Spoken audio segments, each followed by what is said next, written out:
देश में जातीय आधारित गणना कराने का सूत्रधार भले ही नीतीश कुमार बने हों, लेकिन अब संसद में अखिलेश यादव और राहुल गांधी इस मुद्दे को लेकर केंद्र सरकार को घेर रहे हैं। बिहार में महागठबंधन की सरकार थी तो जातीय आधारित गणना बिहार में हुआ। हमारे साथ राजद के प्रवक्ता हैं मृत्युंजय तिवारी। मृत्युंजय जी, बिहार में तो जातीय आधारित गणना हो गया, अब केंद्र में भी इसको लेकर मांग उठ रही है, संसद में हंगामा हो रहा है। देखिए, बिहार में जातीय आधारित गणना की मांग हमारी पार्टी राष्ट्रीय जनता दल, हमारे नेता आदरणीय लालू प्रसाद जी, इस नेता प्रतिपक्ष श्री तेजस्वी यादव जी के जोर पर हुआ। सबको पता है, जब सर्वदलीय प्रतिनिधिमंडल बिहार से गया था आदरणीय नीतीश कुमार जी के नेतृत्व में, उसमें तेजस्वी यादव जी विपक्ष के नेता थे, लेकिन आदरणीय प्रधानमंत्री जी मोदी जी से जाकर के आदरणीय नीतीश कुमार जी ने कहा था कि हम लोग तेजस्वी यादव जी के मांग पर आए हैं, पूरे देश में इसको कराना चाहिए। जब आदरणीय प्रधानमंत्री जी ने ये मांग नहीं मानी तो बिहार में तेजस्वी यादव जी के दबाव में ये काम पूरा हुआ। फिर सरकार में आए तो जल्द से जल्द पूरा समय रहते काम कर लिया गया, सर्वे कार्य कराया गया, उसमें अड़ंगा लगाने का भरपूर प्रयास हुआ, लेकिन सफलता नहीं मिली। तेजस्वी यादव जी लगातार कह रहे थे कि 9वीं सूची में इसको डालिए, वो नई मांग पूरी हुई। इसके बाद जो हुआ, रोक लग गई। ये सबको पता है कि ये कौन किया, किसने किया, किसकी साजिश है, कौन इसके खिलाफत कर रहा है। अब तो एक्सपोज हो गई पूरी बीजेपी। अब तो अभी इसको लेकर आप लोग मुखर हैं, नीतीश कुमार फिर क्यों चुप है? उन्होंने भी देश में इसको कराने की बात कही थी। देखिए, आदरणीय नीतीश कुमार जी, जेडीयू को तो अभी सत्ता का मलाई है मिला हुआ, और इस पंचर सरकार में चिप्पी देने का काम जेडीयू और चंद्रबाबू नायडू जी की पार्टी कर रही है। ये सरकार तो पूरी तरह से पंचर हो गई है। अब आदरणीय नीतीश कुमार जी जो कह रहे थे, जो कमिटमेंट किए थे, जिसको लेकर गए थे मांग करने, अब लोग उनकी ओर देख रहे हैं कि उनके रहते ये क्या हो रहा है। अब तो उनसे सवाल खड़े होंगे। आप लोग चाहते हैं नीतीश जेडीयू भी सदन के अंदर आप लोग के साथ खड़ी हो? नहीं, हमारे साथ का सवाल नहीं है। जो कमिटमेंट किया था, जो पूरा करवाया तेजस्वी यादव जी ने सरकार में रहते हुए, अब जैसे ही वो बीजेपी के साथ गए, अब कैसे बोलेंगे? तो बीजेपी की मंशा स्पष्ट हो गई, बीजेपी एक्सपोज हो गई पूरे पार्लियामेंट में कि ये इसके विरोधी है, ये नहीं चाहती है।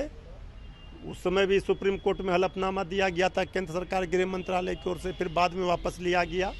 इसलिए इसमें अब कहीं कुछ है ही नहीं।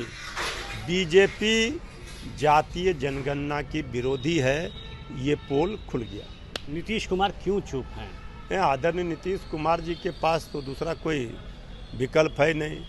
सत्ता में बने रहना है, साथ रहना है, तो बीजेपी के हाँ में हाँ मिलाना है। क्या कर सकते हैं? सत्ता में रहना है, साथ रहना है, तो हाँ में हाँ मिला रहे हैं। महागठबंधन ने पुरजोर तरीके से जातीय आधारित गणना की मांग की, तेजस्वी यादव ने नेतृत्व किया और बिहार में ये गणना सफल रहा। लेकिन अब जब संसद में इस गणना को लेकर सियासत तेज है तो नीतीश कुमार की चुप्पी ये बताती है कि वो बीजेपी के समक्ष नतमस्तक हैं। देखिए, मैं बताता हूं, जातीय आधारित गणना का जब सभी दल ने एक स्वर में कह दिया कि हम लोग सभी इसके समर्थन में हैं, तो फिर ये नया नाटक कौन कर रहा है? या तो उसका कहीं ना कहीं याददाश्त कमजोर है उन नेताओं का जो इस पर नाटकबाजी कर रहे हैं। ये पॉलिटिशियन लोग भी जो होते हैं, अपनी दुकानदारी चलाने के लिए यही सब करते रहते हैं। कुछ अच्छा काम कीजिए ना भाई, एक नया और मुद्दा उठाइए। एक ही मुद्दा को आप 1 साल चलाइएगा तो जनता बेचारा क्या करेगा? जातीय आधारित गणना से फायदा मिलता है। सही बात है कि जिस जाति की जितनी आबादी है, उन लोगों को कहीं ना कहीं जो है उतना हिस्सा मिलना चाहिए। एक आखिरी सवाल है, विपक्ष के लोग बिहार के अंदर कह रहे हैं कि नीतीश कुमार क्यों चुप है, क्योंकि उन्होंने सबसे पहले इस लड़ाई को शुरू किया। नीतीश कुमार ही जातीय गणना और आरक्षण के सबसे बड़े समर्थक हैं। उन्होंने ही आरक्षण देने का भी काम किया और उन्होंने ही जो है जातीय गणना भी कराया। उनकी सरकार, उनके ही नेतृत्व में ये काम हुआ है।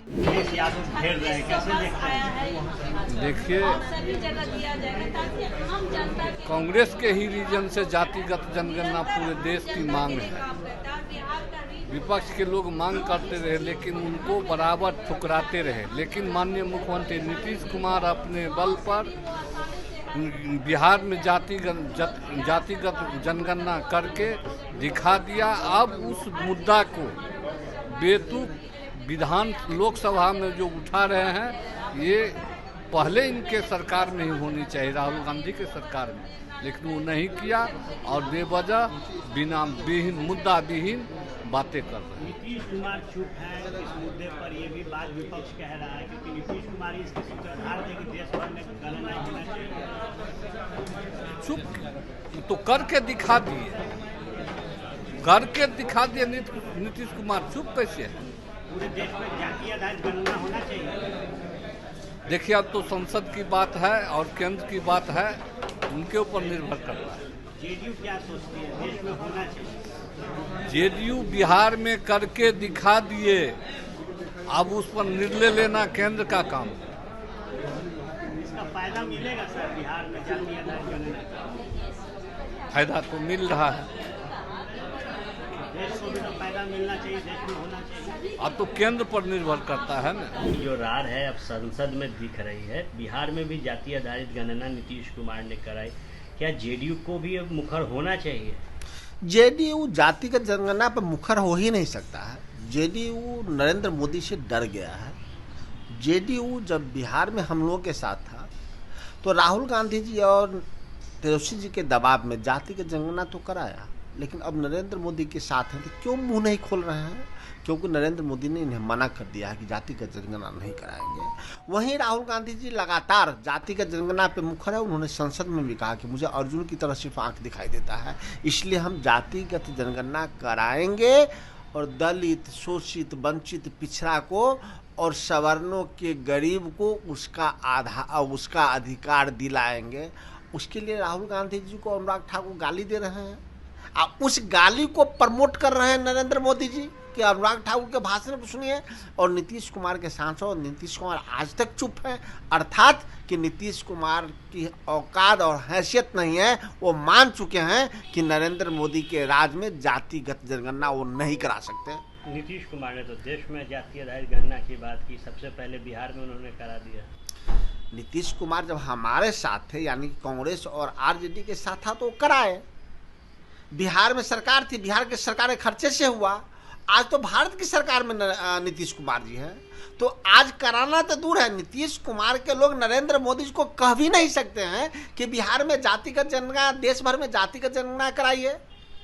और जो राहुल गांधी जातिगत जनगणना पे आवाज उठा रहे हैं, उनको भाजपा के लोग भद्दी भद्दी गंदी गंदी गालियां सदन में दे रहे हैं और नरेंद्र मोदी उस गाली को प्रमोट कर रहे हैं। इसका मतलब है कि नीतीश कुमार जी पिछड़ा के वकालत करने वाले, दलित के वकालत करने वाले, अत्यंत पिछड़ा के वकालत करने वालों को नरेंद्र मोदी और उनके सांसदों से गाली सुनवा रहे हैं और उसका समर्थन मौन रूप में नीतीश कुमार कर रहे हैं।